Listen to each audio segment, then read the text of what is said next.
Hello, and welcome to your very own personalized tour of Paris, France. Today, we will be looking at many destinations here in the wonderful City of Light, City of Love, and since the 1950s, City of Film.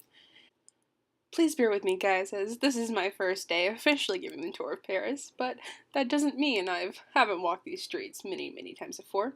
If you'll just follow me, we'll begin our tour. So, does anyone know what the first film was that aspired to film in its entirety on the streets of Paris? Anyone? How about you in the back?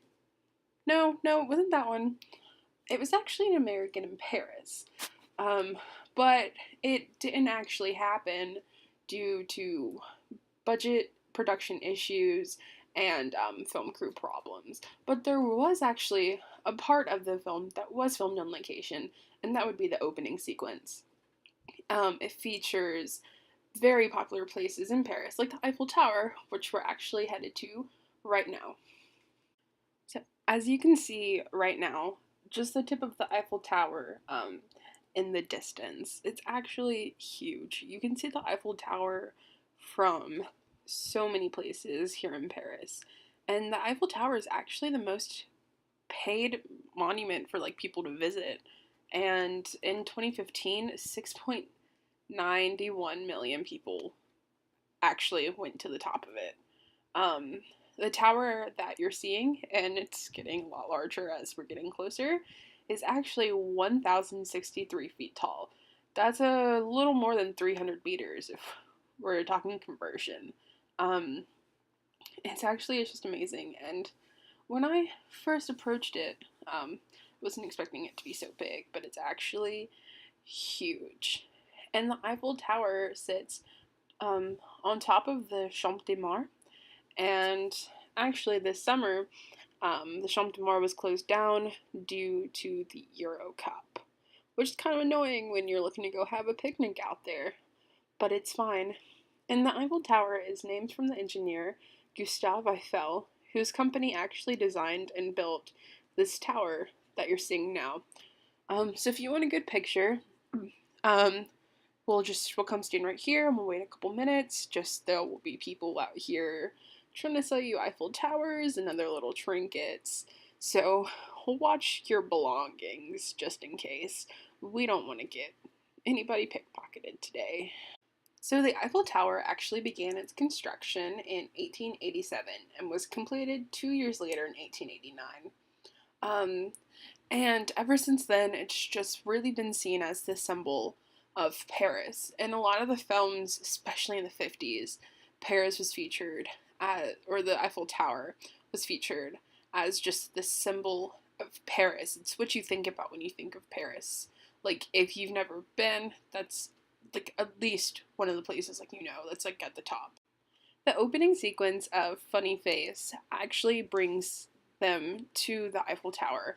Um, it's like in the 50s, it was considered the symbol of Paris, and there have been several other films after Funny Face that have been centered around the Eiffel Tower, where the Eiffel Tower has made an appearance, like the Lavender Hill Mob or the James Bond movie A View to a Kill. There's been in Rush Hour 3.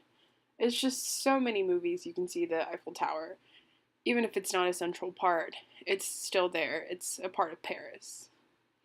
And at night, the Eiffel Tower, I believe it's every 30 minutes, and actually will light up and sparkle. And if you're lucky, it'll start to change a bunch of different colors. And every now and then, unfortunately, when something goes wrong in the world, when there are fortunate attacks, the Eiffel Tower will be lit up in different colors supporting those nations. Okay, next up, we are going to apparate over to Versailles. That way it doesn't take us all day to do this tour, since the train ride is actually pretty long to get there. But as you can see, just over there, the Golden Gates of Versailles, or the Palace of Versailles, or just simply Versailles. If I was to describe this place in one word, I would probably just pick golden. With all the gates and the little golden trinkets within, it truly embodies Louis XIII's title of the Sun King. There's even little suns out on the fence if you look as we walk by. It's actually pretty cool in my opinion, and it coincides very well with the nickname. Yes, but moving on. So we have the Chateau Versailles. It's huge. There are so many rooms within it, and it's very colorful. And then outside, you have the Gardens of Versailles, which is actually where a bit of the film Midnight in Paris happened. It's where like Owen Wilson and his fiance and his fiance's friend are talking, and Owen's fiance's friend is telling the group everything that he thinks he knows, or he's really just made up about France. He's one of those people who likes to know everything, even when they don't necessarily. And he also deems Owen's love for the 1920s Paris as being simply golden age thinking, which isn't exactly the case in this film. And Funny Face also takes place here, out in the Gardens of Versailles also, which is kind of cool. You have this modern day take on the palace, and then a kind of older take from the 1950s.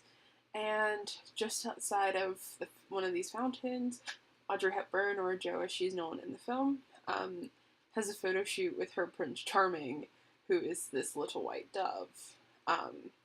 And the fountain's name is actually Latona Fountain, for anyone who's wondering or is more interested in stopping exactly there as we walk around.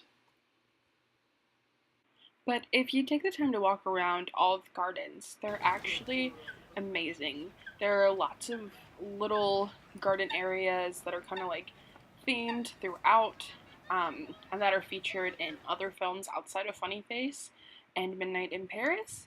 And if you're a Marie Antoinette fan, like me and my friend Grayson, you can find her estate out here and actually walk around it and see where she stayed for a bit. And if you're an animal person, you can hang around and pet some goats. Who doesn't love a good goat petting? But I would definitely suggest you taking the time to walk around the gardens, walk around the chateau. Just take your time, don't rush, there's a lot to see. And if you don't feel like walking, you can always take the little train straight from the beginning of the gardens all the way out to a bunch of stops, like Marie Antoinette's estate. So I gave you a bit for that. Alright, next up, folks, we're going to apparate over to the Louvre, or the Louvre. I know we all like walking, but as I said before with Versailles, it would just take way too long, and we'd be here for like a week at this point. So, here we are now at the Louvre, folks. It's composed of the glass pyramid in the middle of this grand palace area, and that's actually part of the museum. Before I came here, I thought it was just a little glass pyramid, which probably sounds really stupid, but if you've only seen it from pictures, you know, that's the impression you get. So the Louvre is actually the world's largest museum, located right here in Paris, and it is the second most visited after one of the museums in China. It gets a little over 9 million visitors every year, pretty much. And the museum houses so many amazing artworks. Every year, I think, there tends to be an Egyptian little monument area, and you can see hieroglyphics, little tools from the time period. It's really cool just to go walk through. And if you're coming here, be sure to bring your walking shoes, because you will be doing a lot of walking up and down stairs, through all the little exhibits, and then bring water, stay hydrated, that's important. And so within the Louvre, you can find Le Joconde, or the Mona Lisa. It's a lot smaller than you'd think it would be. It's just this little thing up on the wall, and there's a ton of people around it trying to get up there to take a picture. But if you wait long enough, you definitely can do it.